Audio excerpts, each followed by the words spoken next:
Nutrición, descanso, entrenamiento y recuperación son los pilares del rendimiento de un deportista. Hoy nos vamos a centrar en el primer ámbito, la nutrición, con el responsable del área de nutrición del Al Nasser, Saudí, licenciado en farmacia y graduado en nutrición. Estamos con José Blesa. José, bienvenido.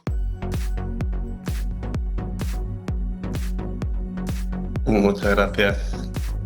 ¿Qué tal? ¿Cómo estás? Bien. Muy bien. Esperando terminar la temporada y descansar y volver a España.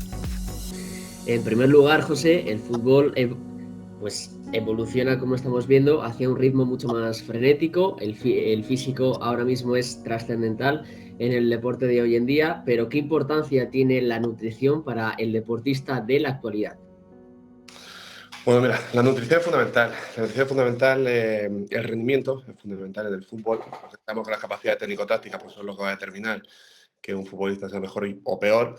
Pero no podemos olvidar que esas capacidades se desarrollan mejor o peor en función de que ese rendimiento vaya empeorando por el propio agotamiento, ¿no? Y ahí es donde la nutrición, el descanso, todas esas cosas que hemos hablado, la recuperación, el control de carga, que va a hacer que el futbolista llegue en mejores condiciones, sobre todo en cuanto a rendimiento, al final del partido, pues va a ser determinante, pues porque al final del partido cuando se producen más goles por esa propia fatiga, entonces el que llegue más fresco pues, va a hacer que, a veces, muchas veces, el que es muy bueno técnicamente, pero su rendimiento no es muy bueno, pues en esos minutos finales cuando empieza a bajar el rendimiento ya deja de ser tan bueno. Así que ahí es donde entramos nosotros.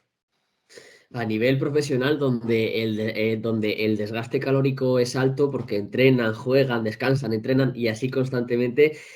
Cuéntanos, ¿cómo puede ser un menú semanal de un jugador profesional o de un equipo profesional? Bueno, mira, nosotros que diferenciar el equipo bueno, pues de un Premier League, de Liga, de los primeros clasificados, un equipo de Arabia Saudí como el nuestro, que juega pues, Champions, Supercopa, Liga, Copa del Rey, y hay partidos pues cada 72 horas normalmente, que a lo largo de la temporada hay en torno a 60 partidos, con la diferencia de un equipo pues, que juega una vez por semana, ¿no? Entonces la alimentación, la nutrición de este tipo de equipo es completamente diferente a la de, oye, la nutrición y el entrenamiento de este tipo de nuestro equipo, pues es diferente de un equipo por ejemplo, de primera red. ¿Por qué? Porque, como decimos, el entrenamiento es el propio partido. Y fuera de ese entrenamiento, con tan poco tiempo de descanso entre partidos, nosotros lo que nos dedicamos es a recuperar, es decir, a descansar y a comer. Y luego volver a competir. Por tanto, no tenemos un microciclo normal de un recuperación, un día más dos que estás en casa, que tienes 6 días para el siguiente partido, que podemos ir controlando un poco más. Pues mira, aquí bajamos un poquito más, aquí vamos subiendo, vamos haciendo una fase de carga. Nosotros estamos siempre recuperando y jugando, recuperando y jugando, recuperando y jugando. Por tanto, es completamente diferente a un equipo que juega una vez por semana y además que el número de partidos, pues que hay 20, 20 y tantos partidos más por temporada. Por tanto, el desgaste es mucho mayor también. Mm.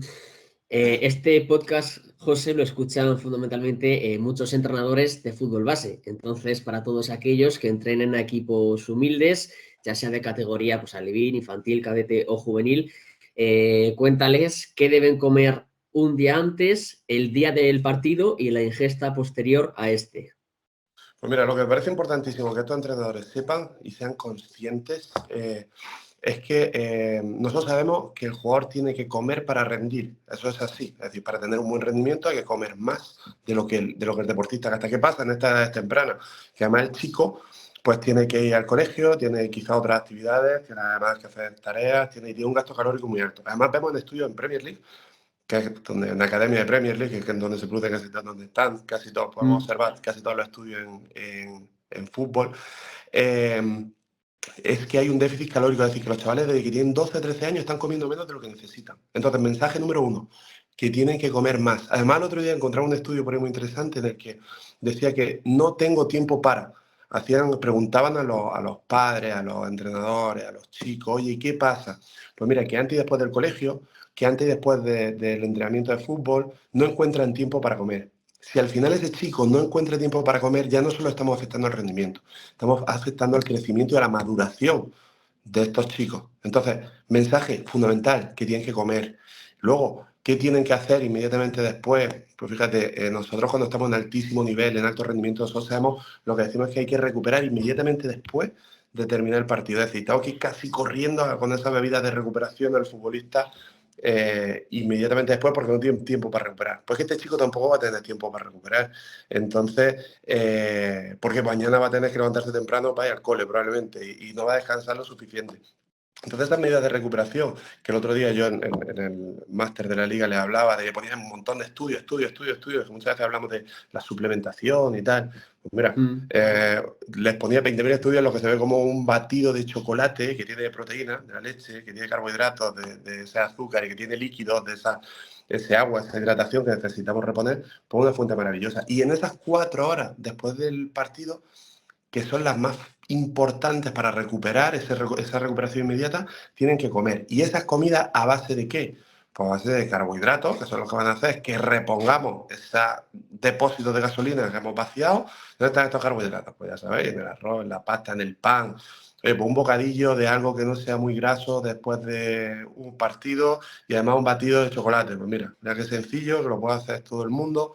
Y antes del partido exactamente igual. ¿Qué es lo que necesitamos? Carbohidratos. Y carbohidratos que tengan una digestión muy rápida. Entonces, como los chicos además, corrígeme si no es así, suelen jugar los domingos por la mañana, pues entonces que hay un desayuno alto en carbohidratos, con cereales, con pan, con frutas, con zumo, y además dejar suficiente tiempo. Oye, si juegan a las 12, pues que no desayunen a las 11, que desayunen a las 9, para que cuando empiece el partido ya tengan la digestión esa y tengan esa energía, pero no se encuentren pesados. ¿Vale?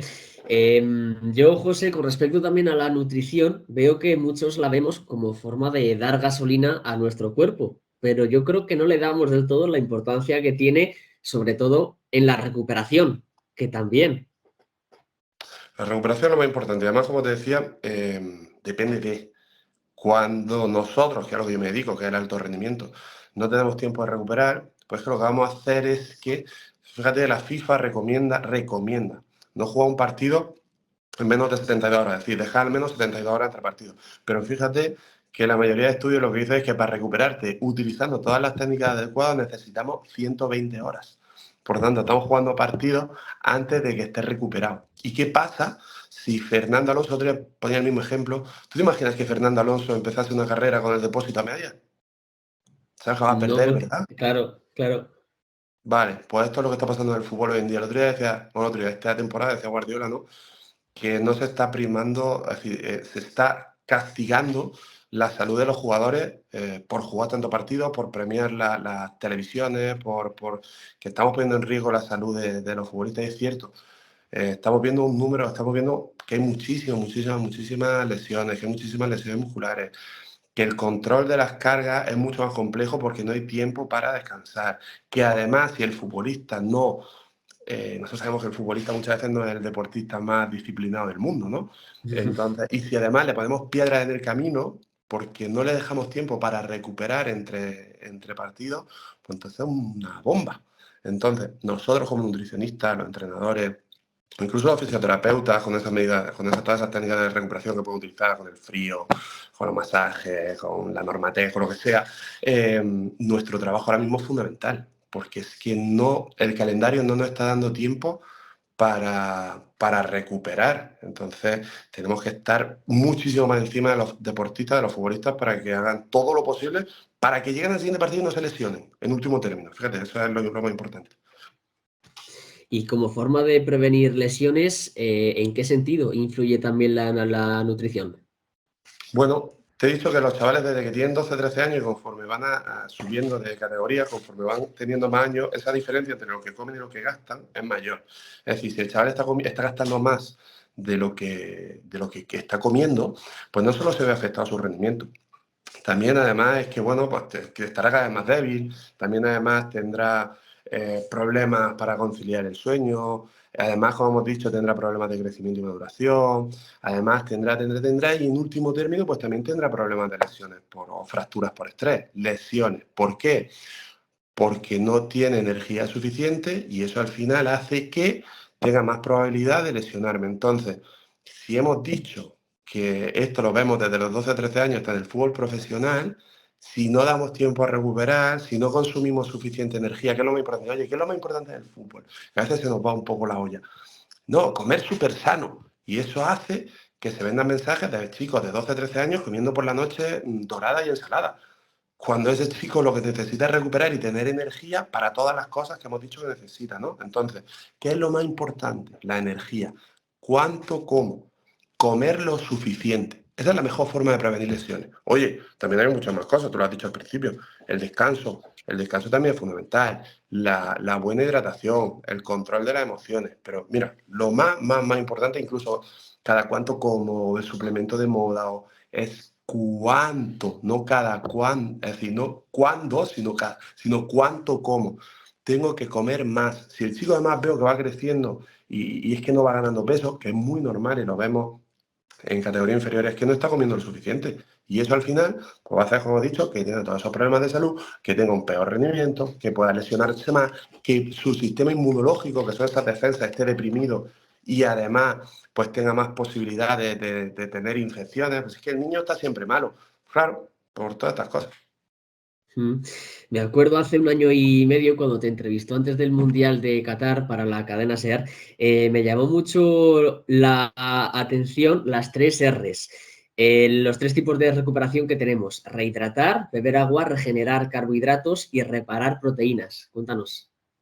Bueno, que de todas esas, ¿cuál es la fundamental? La reposición del glucógeno, los carbohidratos, ¿vale?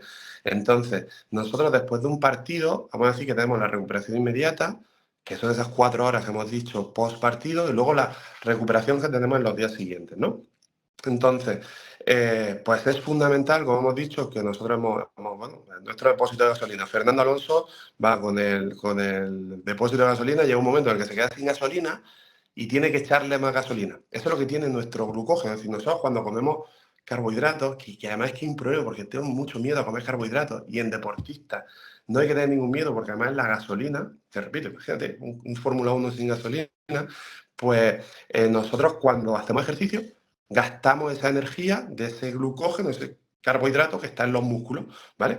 Entonces, luego tenemos que reponerlo rápido. ¿Por qué? Porque si no, cuando empieza el siguiente partido, empieza el coche sin el depósito de gasolina. Además, la rehidratación, que es algo fundamental. Entonces, en función, pues bueno, en función de eso, además de las recomendaciones que hay generales, pues bueno, hay muchas formas de medir esa hidratación y esas necesidades que tiene el futbolista durante el partido, y hay que reponer también los líquidos que han gastado. Y luego reparar el daño del tejido, en este caso muscular.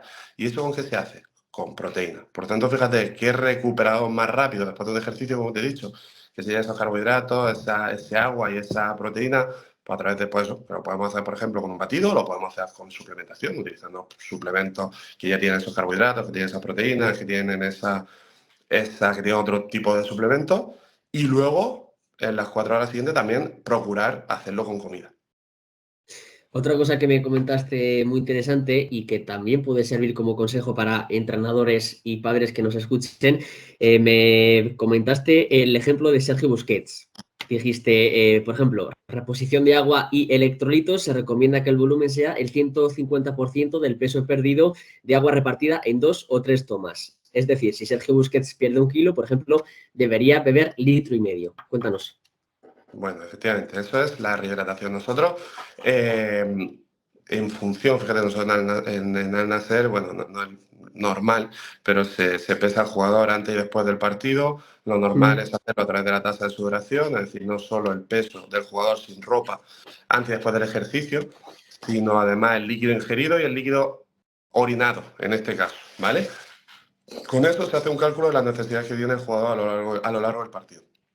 Hay recomendaciones generales en la recuperación que es en torno a 150-200% del peso perdido. Oye, pues si pierdes 1 kilo, pues debería beber 1,5 litros en esas 4 horas posteriores. Y además se recomienda que se haga cada 15-30 minutos. No beber mucho de golpe, porque entonces lo que estamos favoreciendo es la micción, es orinar. Y nosotros lo que queremos quedarnos el líquido dentro, ¿no? Sin embargo, tenemos que tener en cuenta que hay deportistas que pierden mucho más por sudoración. Es decir, nosotros nos ponemos en riesgo cuando hay una pérdida del 2%, incluso 3%, que ya sí que habría una disminución del rendimiento de hasta un 10%. Oye, a eso hay que prestar más atención. Por ejemplo, Mira, Sadio Mané pierde muchísimo durante los partidos. Entonces, nosotros al día siguiente, que medimos cómo está hidratado a través de unas tiras reactivas que se miden por osmolaridad de la saliva, no está mirando orina ni nada de eso, hay un montón de cosas nuevas. Y además eso es uno de los grandes problemas que hay en los clubes de fútbol, que no se controla el estado de hidratación del futbolista. Pues mira, después del partido, pues por ejemplo, algo además que les guste, porque si tú le das algo que no le gusta, no lo va a hacer. Entonces, además de zumo que se lleve a casa y vaya bebiendo, pues eso hace que al día siguiente esté bien hidratado. Vale. Y con respecto, bueno, a las bebidas, ¿recomiendas bebidas isotónicas, agua? No sé si bebidas azucaradas como Coca-Cola. Coca-Cola no. Vale, Después del partido, nosotros lo que necesitamos, como he dicho, es no solo el agua, sino además los electrolitos, ¿vale? Entonces nosotros necesitamos una bebida que no solo reponga de esa pérdida de líquido, sino además de electrolitos, además de carbohidratos y además, si tiene una parte de proteína, mejor. Y además hay otros suplementos que también ayudan a rehidratar.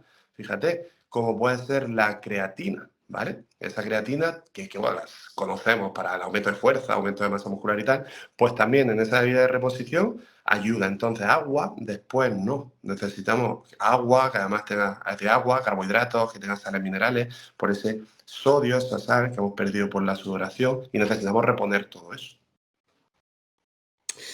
y bueno, me parece que hace poco en tu Instagram comentabas algo de las gominolas de vinagre de Vinicius en los descansos de los partidos. Entonces, cuéntanos, ¿qué hay que comer en los descansos de los partidos? No sé si hay algún elemento, bueno, alimento nuevo, si se pueden comer chuches, por ejemplo, también.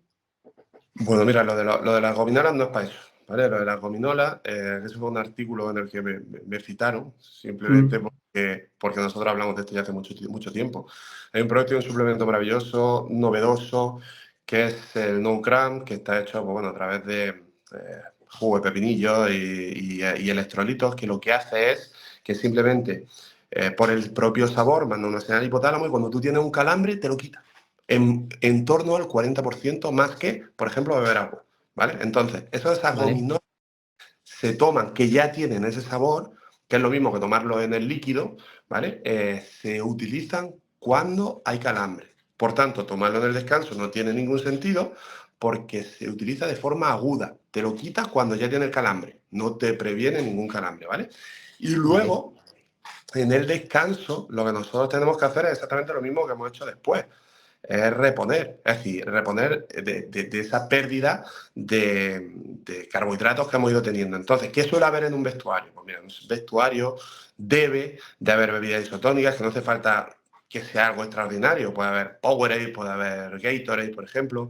Los geles de carbohidratos, que también son una muy buena forma de reponer y aparte no te encuentres pesado. Por eso en un vestuario que haya un bocadillo de mortadela, pues no es muy, es decir, aunque sí que podría tener esos carbohidratos, pero luego el futbolista se va a encontrar muy pesado, ¿no? Entonces, lo ideal es que haya frutas de digestión rápida, pues mira, por ejemplo, nosotros tenemos plátano, tenemos sandía, tenemos melón, o tenemos frutas que tienen un alto contenido de azúcar y demás en líquidos, en agua tenemos bebidas isotónicas, tenemos geles, agua, por supuesto. Todo eso es lo que debe de tomar el deportista en el descanso.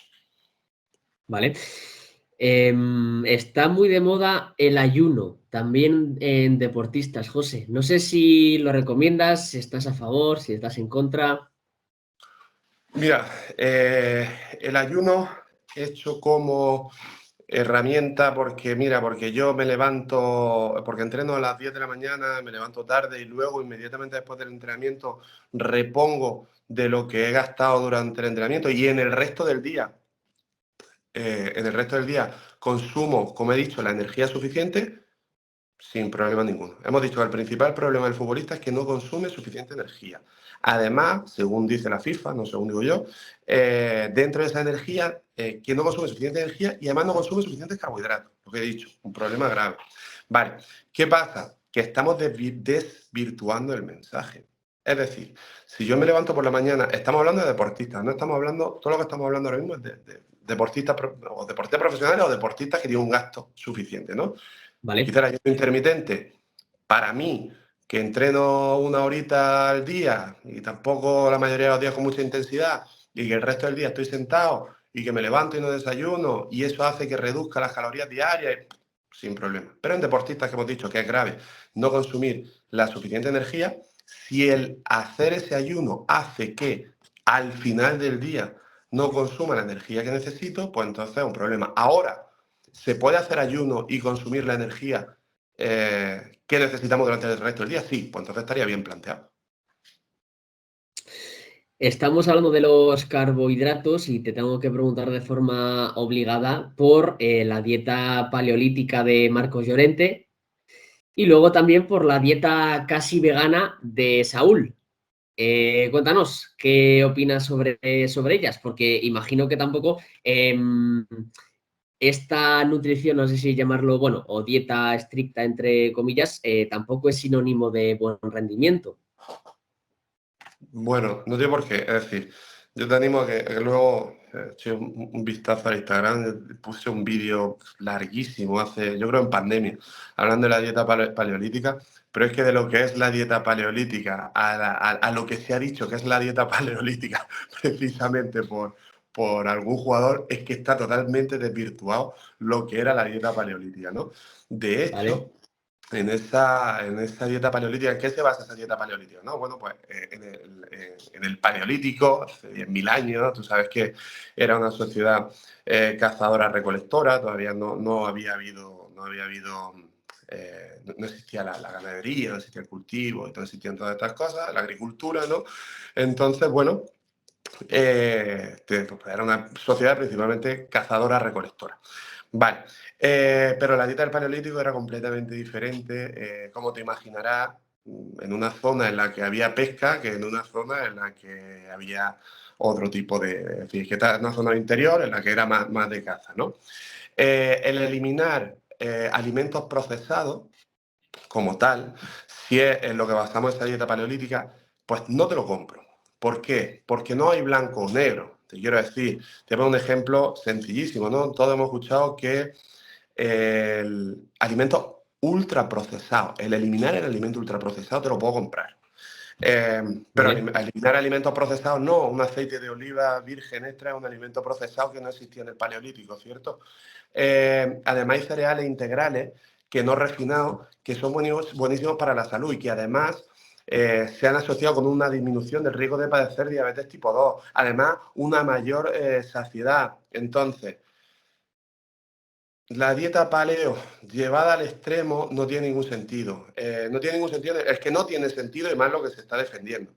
Entonces, el eliminar alimentos ultraprocesados, pues fíjate, es que hasta cuando yo necesito, estamos hablando de alto rendimiento, recuperar rápido, porque tengo un partido cada 72 horas, como comprenderás, con lechuga y pescado yo no recupero.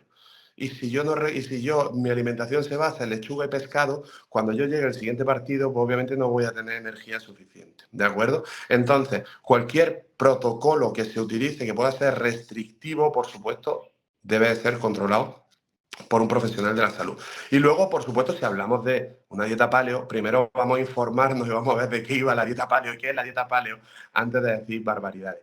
Y luego, en cuanto a una dieta vegetariana o vegana, que es cuando puede haber más riesgo para la salud, porque puede haber alguna carencia, hay deportistas veganos con un rendimiento y una salud más que óptima, para lo que sí que yo recomendaría, primero ponerse en manos de un profesional, además de un profesional de la salud y la nutrición, que esté especializado en este tipo de alimentación, controlando con su analítica, controlando que todo sea correcto, pero fíjate que es que lo que no vende, que es a lo que vamos, lo que no vende es una alimentación individualizada, una dieta, una alimentación equilibrada, lo que vende es el ayuno, la dieta keto, la dieta paleo o el ser vegano.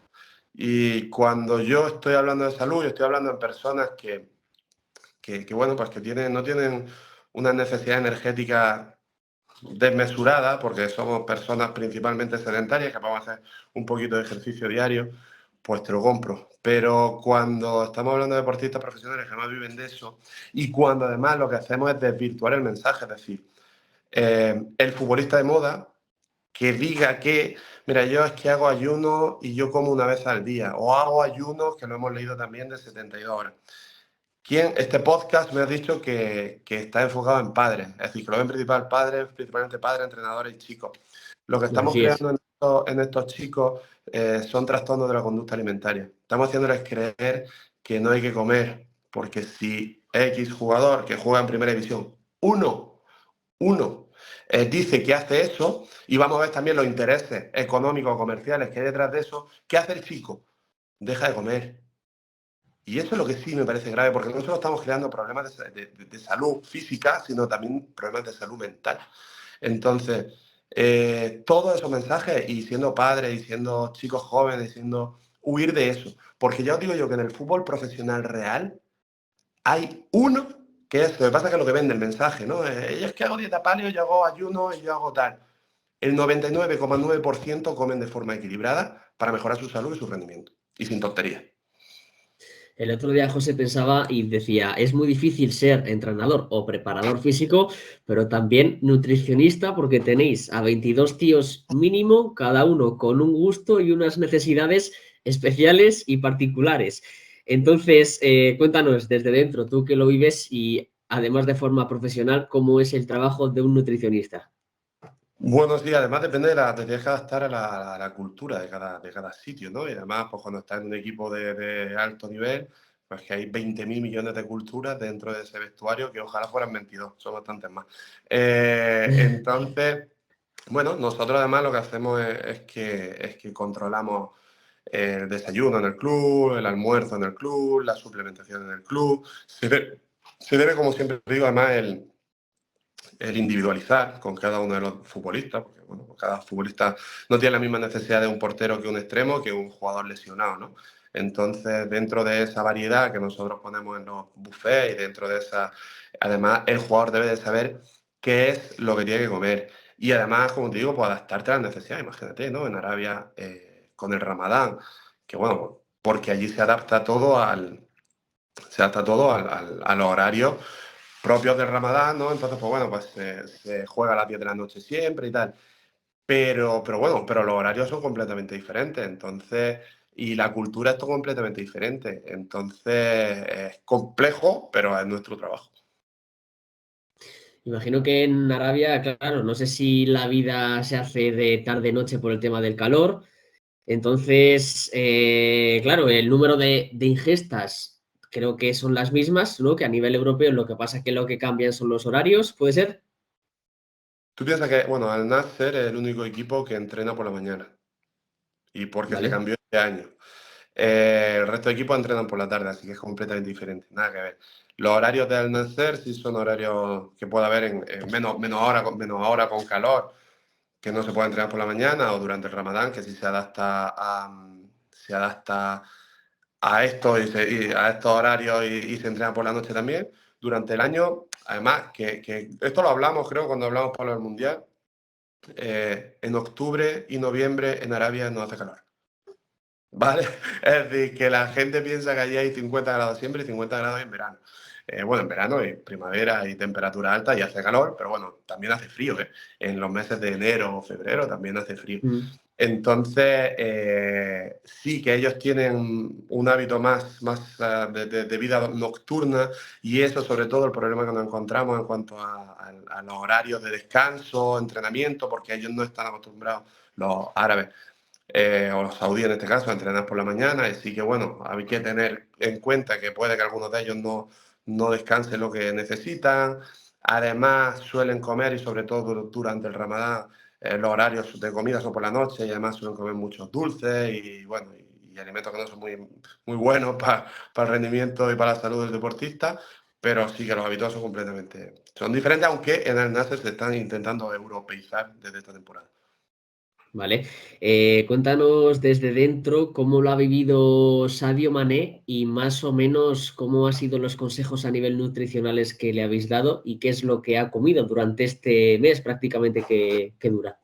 Bueno, Sadio Mané no, Sadio Mané y el 70% de la plantilla Bueno, son musulmanes. O sea, de hecho, Sadio Mané lo que le explica a los jugadores saudíes cómo se hace en la Premier League, porque el problema durante el Ramadán no es la Liga Saudí, es la Premier League o la Liga, porque el futbolista musulmán que hace Ramadán en la Liga entrena a las 10:30 o las 11 de la mañana, sin haber comido y sobre todo sin haber bebido.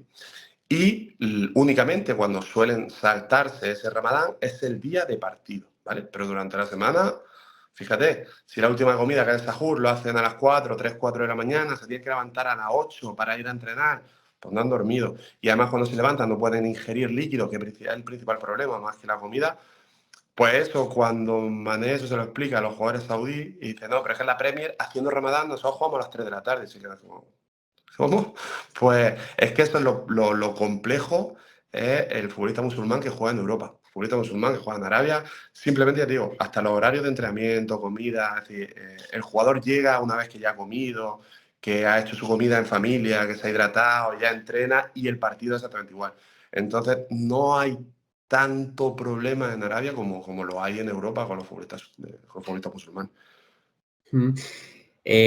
Vamos, te hablo desde fuera, José. Un menú, por ejemplo, de primera ref, donde prácticamente todos los jugadores son nacidos en España, ¿puede ser más simple, por ejemplo, que el que hacéis vosotros allí? Bueno, tenéis jugadores, ya me has comentado, el 75% musulmanes, pero, por ejemplo, tenéis a Laporte, que es francés, a Cristiano, que es portugués.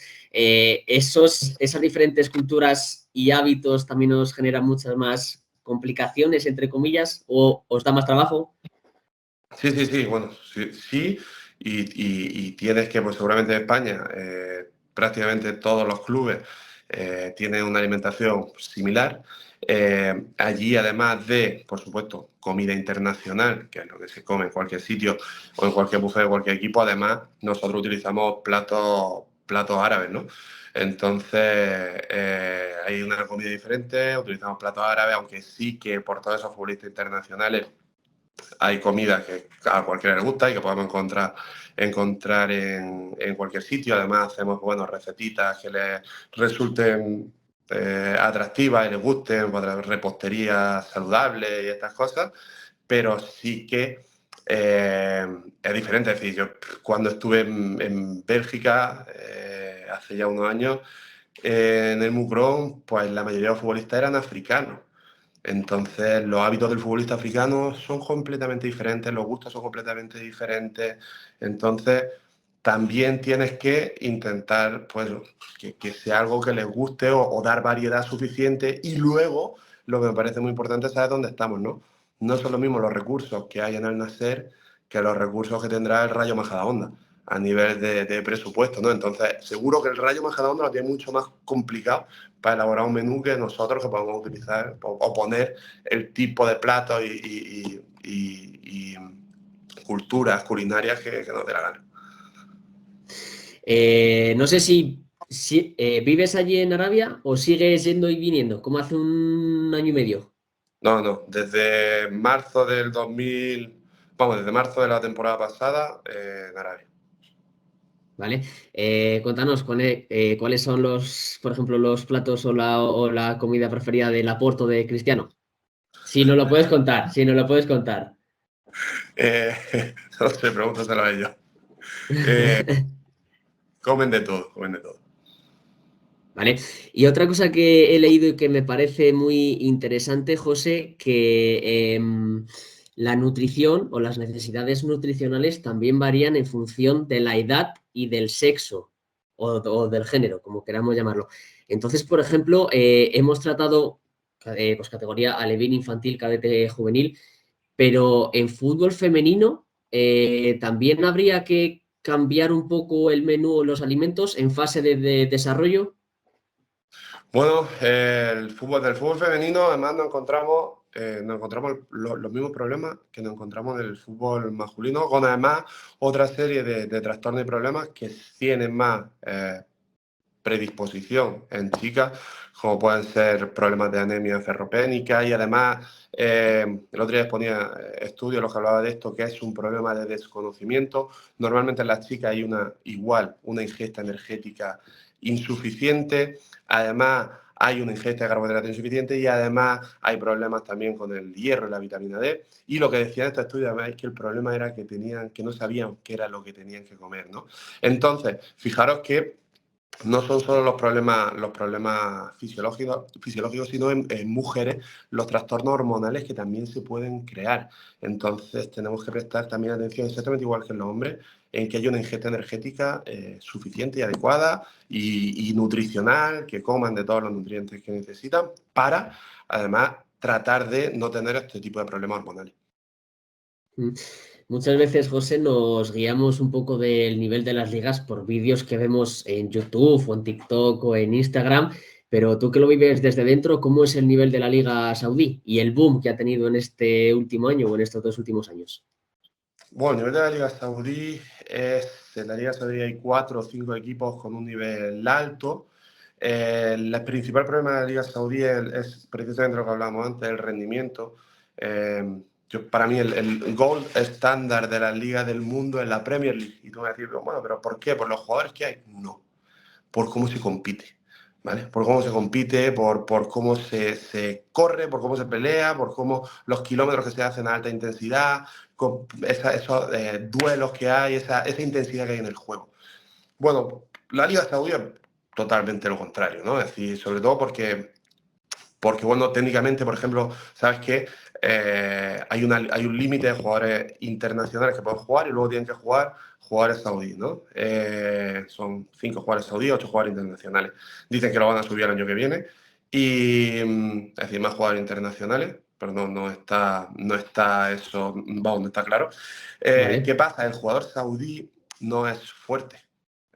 Técnicamente son habilidosos, pero no son fuertes. Entonces, en fútbol, técnicamente, puede ser en ese sentido vistoso, pero la intensidad no puede compararse a una liga española o a una Premier. Entonces, sobre todo, yo diría que la diferencia está en esa intensidad en el juego. Vale. Pues José, hasta aquí hemos llegado en este episodio de nutrición, en este podcast Fútbol Base 10. Darte las gracias y mucha suerte con todos tus proyectos, que sabemos que te está yendo muy bien. Muchas gracias. Bueno, Mario, gracias, un abrazo. Hasta aquí este episodio de Fútbol Base 10.